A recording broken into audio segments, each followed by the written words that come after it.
اب جب سلمان 10ویں درجے پر آ گئے، اسی طرح علی بیٹھے ہوئے تھے. اب اختیار کیا ملتا ہے بتانے جا رہا ہوں. جو بندگی کے 10ویں درجے پہ آ جاتا ہے اسے اختیار کیا ملتا ہے. علی بیٹھے ہوئے تھے ممبر پہ، سلمان آ گئے. سلمان آئے اور آ کے کہنے لگے کہ یا علی میں اجازت چاہتا ہوں آپ سے.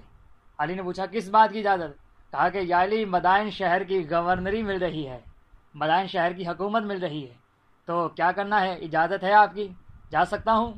علی نے مسکراتے ہوئے کہا کیوں نہیں سلمان، اجازت ہے. یہ سلمان کو علی سے اجازت نہیں ملی بلکہ اختیار ملا ہے. اختیار. سلمان اختیار لے کر مدائن شہر میں داخل ہوئے ہیں، اور جب داخل ہوئے ہیں تو اس حالت میں داخل ہوئے ہیں کہ 2 جوڑے کپڑے ہیں اور گٹھڑی میں بندھے ہوئے ہیں، اور گٹھڑی لکڑی کے ساتھ بندھی ہوئی ہے اور لکڑی کاندھے پر. 2 جوڑے کپڑے اور گٹھڑی میں بندھے ہوئے ہیں اور گٹھڑی لکڑی سے بندھی ہوئی ہے اور لکڑی کاندھے پر. یہ گورنر آ رہا ہے، یہ وزیر اعظم آ رہا ہے، یہ حاکم آ رہا ہے. یعنی بتایا سلمان فارسی نے ایک حاکم کا لباس وہی ہونا چاہیے جو معاشرے کے پست ترین انسان کا ہونا چاہیے. اس لیے علی نے کہا کہ میرے جسم پہ جو کپڑے ہیں اس پر اتنے پیبند لگ چکے ہیں، اتنے لگ چکے ہیں کہ اب پیبند کی گنجائش ہی نہیں ہے. کسی نے کھڑے ہو کے پوچھا یا علی یہ آپ نے لباس کیوں پہنا ہوا ہے؟ علی نے کہا تمہیں نہیں پتا میں حاکم ہوں، تمہیں نہیں پتا میں حاکم ہوں. ایک حاکم کا لباس اسی طرح رہنا چاہیے جیسے معاشرے کا پست ترین انسان رہ رہا ہے. اس لیے علی نے اپنے دور خلافت میں کوئی اینٹ پر اینٹ نہیں رکھی، یعنی کوئی کسر نہیں بنایا. تو یہ ہے حاکموں کا طریقہ. اب سلمان فارسی جب حاکم بن کے چلے ہیں تو اس حالت میں داخل ہوئے ہیں کہ 2 جوڑے کپڑے ہیں اور گٹھری میں بندھے ہوئے ہیں اور گٹھری لکڑی سے بنی ہوئی لکڑی کاندھے پر. ایسے میں جیسے ہی مدائن شہر میں داخل ہوئے تو سامنے ایک عورت کھڑی تھی، ضعیفہ عورت. اس کے ہاتھ میں سامان کا بہت بڑا گٹھڑا تھا، وہ اسے اٹھایا نہیں جا رہا تھا. سلمان آگے بڑھے، کہا کہ لاؤ میں تمہاری مدد کرتا ہوں. ایک روایت میں لکھا ہے 250 برس، ایک روایت میں لکھا ہے 350 برس. چلو 250 برس ہی مان لو. 250 برس کے تھے سلمان. یعنی جب بندہ بندگی اختیار کرتا ہے تو پھر وہ بندہ بڑھاپے میں بھی جوان ہو جاتا ہے، بڑھاپے میں بھی جوان ہو جاتا ہے. سلمان نے کہا لاؤ میں تمہاری مدد کرتا ہوں. سلمان نے وہ گٹھڑ اٹھایا، تنہا اٹھایا. 250 برس کے تھے سلمان، 250 برس کا جوان سلمان. گٹھڑ اٹھایا تو کہا کہ کہاں ہے تمہارا گھر؟ کہا جو میرے پیچھے پیچھے. وہ عورت سلمان کو لے کے چلے گئی. حاکم تھے، حاکم. جب سلمان اس کے گھر تک پہنچ گئے، اس کے گھر تک وہ گٹھڑ سامان پہنچا دیا. اور جب سلمان جانے لگے تو اس نے کہا کہ رکو رکو 1 منٹ کے لیے رکو. کہا کیا ہوا؟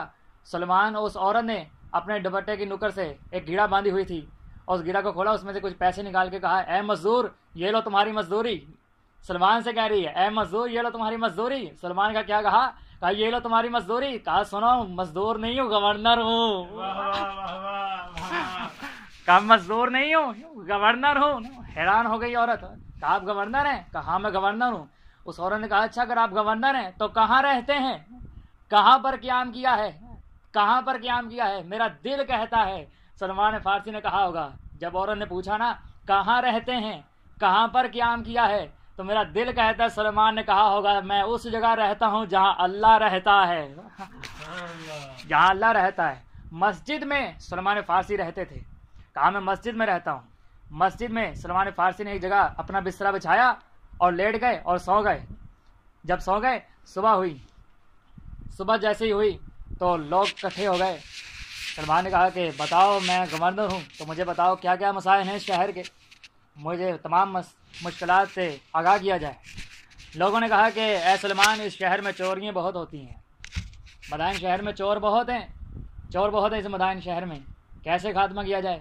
لوگوں نے اپنی اپنی شکایات لگانی شروع کر دی کہ میرے گھر فلاں اتنے درہم کی چوری ہو گئی، فلاں دن میرے گھر اتنے پیسوں کی چوری ہو گئی. کسی نے کھڑے ہو کے کہا کہ میری بکری چڑا لی گئی، کسی نے کہا میرا کچھ چوری ہو گیا. جب تمام لوگ اپنی اپنی شکایات بیان کر رہے تھے، اب جو سامنے سپاہی کھڑے تھے، پولیس والے جتنے کھڑے تھے، اب وہ سوچ رہے تھے کہ گورنر ہماری ڈیوٹی لگانے والا ہے کہ سنو تمہاری ڈیوٹی فلاں محلے میں، تمہاری ڈیوٹی فلاں محلے میں. اب وہ سوچ رہے تھے کہ گورنر ہماری ڈیوٹی لگانے والا ہے کہ خبردار آج کے بعد کبھی چوری نہ ہونے پائے، اگر چوری ہوئی تو تمہاری ڈیوٹی معطل کر دی جائے گی، تمہیں نکال دیا جائے گا، تمہیں تمہارے عہدے سے نکال دیا جائے گا. لیکن سلمان خاموش ہی ہیں، کسی سے کچھ نہیں کہہ رہے. جب صاحب نے اپنی اپنی شکایت لگا دی، سلمان نے کہا بس، کہا جاؤ اب میں ضمانت دیتا ہوں کل سے چوری نہیں ہوگی. اب میں ضمانت دیتا ہوں کل سے چوری نہیں ہوگی۔ اب جتنے سپاہی کھڑے تھے وہ آپس میں ایک دوسرے کو کہنے لگے کہ یار یہ کیسے ضمانت دے رہے ہیں، کسی سے کچھ کہا ہی نہیں، کسی کی ڈیوٹی لگائی نہیں، کسی کو کسی عہدے پہ معمور کیا ہی نہیں، تو کیسے ضمانت دے رہے ہیں کل سے چوری نہیں ہوگی؟ ہر دن چوری ہوتی ہے تو دیکھنا اب بھی ہوگی، تم دیکھ لینا اب بھی ہوگی، یہ کیسے ضمانت دے رہے ہیں، کسی کی ڈیوٹی لگائی ہی نہیں۔ سلیمان نے سپاہیوں سے کہا تم کیوں کھڑے ہو، جا سکتے ہو، سب چلے جاؤ، مجھے تنہا چھوڑ دو۔ سب چلے گئے، کیوں؟ اس لیے کہ سلیمان جانتے تھے ان کے پاس کوئی اختیار ہے ہی نہیں، سارے اختیار تو میرے پاس ہیں، سارے اختیار تو میرے پاس ہیں۔ اب جیسے ہی سب چلے گئے، شام ہوئی، سلیمان نے نماز مغربین پڑھانے کے بعد گلی میں آئے، جیسے ہی گلی میں آئے آواز دی، پورے شہر کے کتوں کو بلایا، پورے شہر کے کتوں کو، جانوروں کو اکٹھا کیا، سارے شہر کے کتے ایک ایک کر کے آنے لگے۔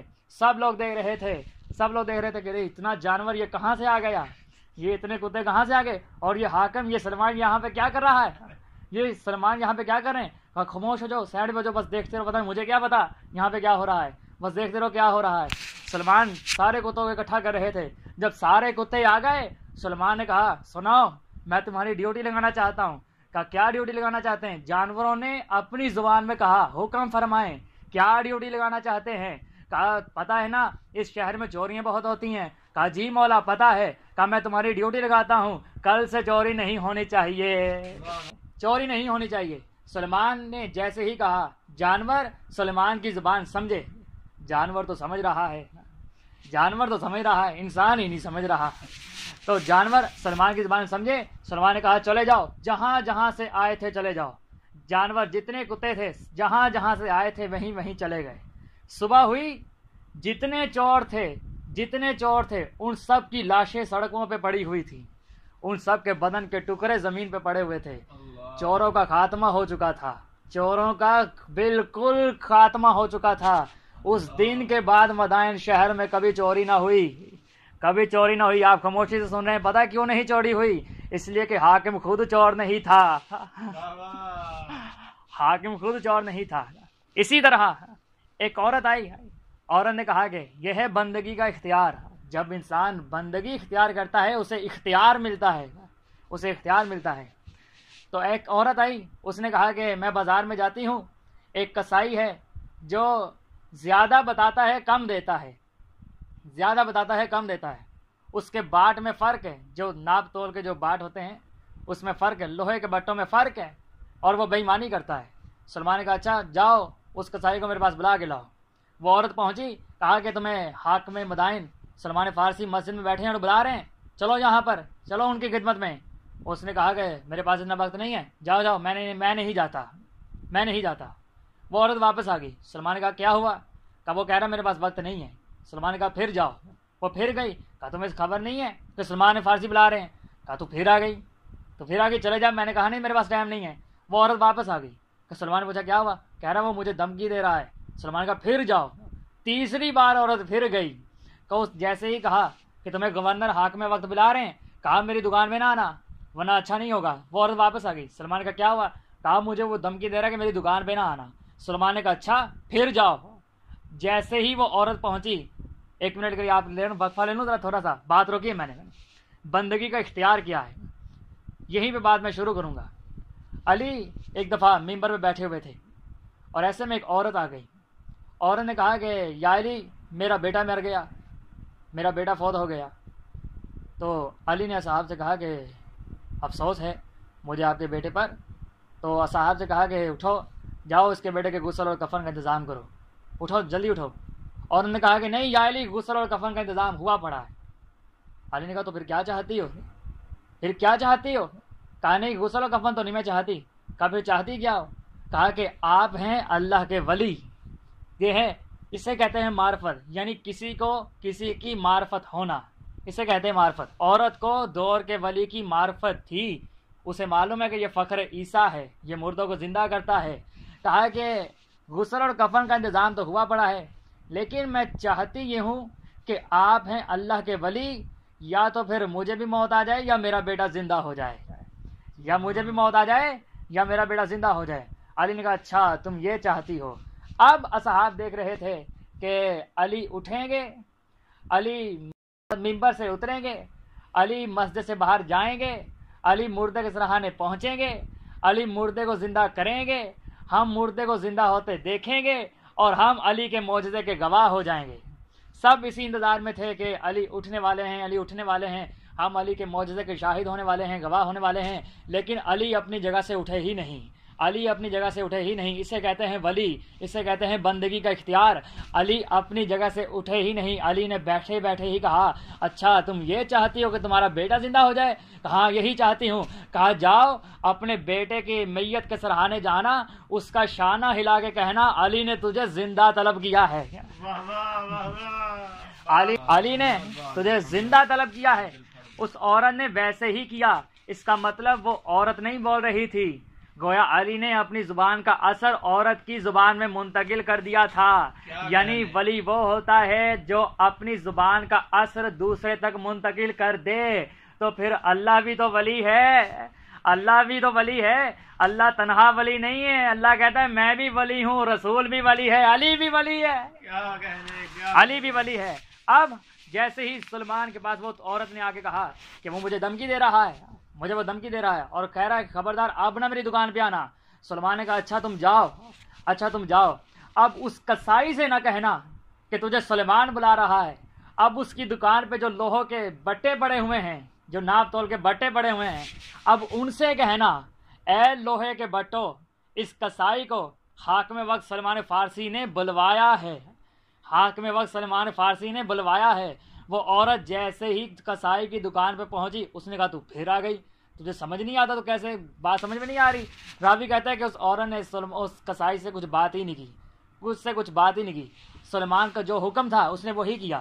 اس نے کہا کہ اے لوہے کے بٹوں، اے لوہے کے بٹوں، گویا وہ سلمان کی زبان اس عورت میں منتقل ہو چکی تھی۔ اب وہ عورت نہیں بول رہی تھی، گویا سلمان بول رہے تھے۔ اس نے کہا کہ اے لوہے کے بٹوں، اس کسائی کو سلمان فارسی نے بلوایا ہے۔ جیسے ہی بٹوں نے سنا، جیسے ہی بٹوں نے سنا، لوہے کے بٹے 2 کلو کا بٹا آپ نے کبھی دیکھا ہے؟ 2 کلو کا بٹا کتنا بھاری ہوتا ہے، پتہ لگتا ہے کہ کچھ میں نے اٹھایا ہے۔ بٹوں نے جیسے ہی سنا، بٹے کوئی جاندار تھوڑی تھے، کوئی بے جاندار تھوڑی تھے، یا اس کو کوئی شعور ہو یا ان کے پاس کوئی عقل ہو، بٹے تو بالکل بے جان ہیں۔ لیکن جیسے ہی اس عورت نے کہا کہ اس کسائی کو سلمان نے بلوایا ہے، تو راوی کہتا ہے بٹے اچھلے اور اچھل اچھل کر اس کے سر پہ پڑنے لگے، اس کسائی کے سر پہ پڑنے لگے۔ لوگ حیران تھے کہ بٹے خود بخود اچھل رہے ہیں اور ایک ایک کر کے اس کے سر پہ پڑنے لگے۔ اس وقت تک پڑتے رہے جب تک سلمان کے پاس آ نہیں گیا، جب تک سلمان کے پاس آ نہیں گیا۔ تو اسے کہتے ہیں بندگی کے مدارج کا اختیار، اسے کہتے ہیں اختیار۔ تو جب سلمان جیسا بندہ بندگی کے 10ویں درجے پر آ جائے تو پھر علی نماز جنازہ پڑھانے آتے ہیں، علی جنازہ پڑھانے آتے ہیں۔ اس لیے کہ سلمان نے کہہ دیا تھا اپنے غلاموں سے کہ میں مرنے والا ہوں، میری روح نکلنے والی ہے، مجھے سیدھا لٹا دینا اور خبردار نہ غسل دینا نہ کفن دینا، دروازے پر نگاہیں جمائے رکھنا، اس لیے کہ میرا مولا آئے گا، میرا مولا آئے گا۔ تو علی نے چونکہ وعدہ کیا ہوا تھا کہ اے سلمان ہم تمہارا جنازہ پڑھانے آئیں گے، تو جیسے ہی آخری وقت آیا سلمان نے وصیت کر دی بس مجھے غسل نہ دینا، دروازے پر نگاہیں جمائے رکھنا، اس لیے کہ مولا علی آئیں گے۔ تو جیسے ہی علی دروازے سے داخل ہوئے، جیسے ہی علی دروازے سے داخل ہوئے، انتظار ہو رہا تھا نا کہ کب علی آئیں گے، کب علی آئیں گے۔ تو علی جیسے ہی دروازے سے داخل ہوئے، سب لوگ علی کے استقبال کے لیے کھڑے ہو گئے، سب لوگ علی کے احترام میں کھڑے ہو گئے۔ یہ کیسے ہو سکتا ہے کہ علی آئیں اور سلمان استقبال نہ کرے، سلمان احترام میں کھڑا نہ ہو؟ اسے کہتے ہیں اختیارات بندگی۔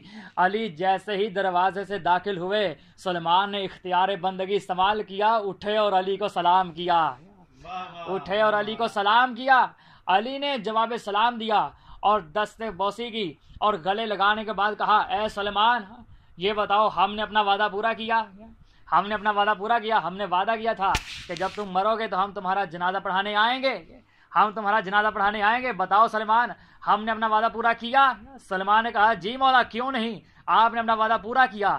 اب علی نے کہا اے سلمان جب کہ ہم آ چکے ہیں، ہم نے اپنا وعدہ پورا کر دیا، اب میں علی تم سے کہتا ہوں جیسے تھے ویسے ہو جاؤ، جیسے تھے ویسے ہو جاؤ، یعنی مردہ ہو جاؤ تاکہ ہم تمہارا جنازہ پڑھائیں۔ صلوات پڑھیں محمد۔